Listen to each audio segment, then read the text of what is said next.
Jedan postupak inspekcijske kontrole bezbednosti plovidbe je da dolazimo sa reke na brod, sa čamca ulazimo na brod, predstavljamo se kao inspektori, dajemo nalog za inspekcijski nadzor i tad započinje inspekcijski nadzor nad brodom.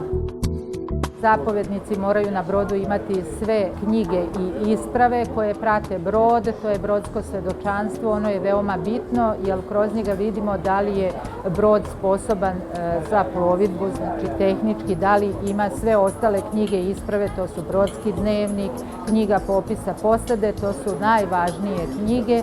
Imamo knjigu o uljima, knjigu sanitarne i kaljužne vode, radio dnevnik i ostale knjige koje prate brod. Nemamo nikakve primedbe u odnosu na kontrolu, već mi to moramo da imamo ne samo zbog njih, nego zbog sebe. Da li će da dođu oni ili neće da dođu, mi to moramo kontinualno da vodimo uredno knjige brodske, jer ne možemo retroaktivno voditi, jer je to kao delovodni dnevnik koji se ne može unazad popunjavati, vodostaj, komunikacija sa drugim brodovima, radiovezom i tako dalje. Ne smatramo da je to teško ili da je to nemoguće, jer to je obaveza i svakodnevno radimo.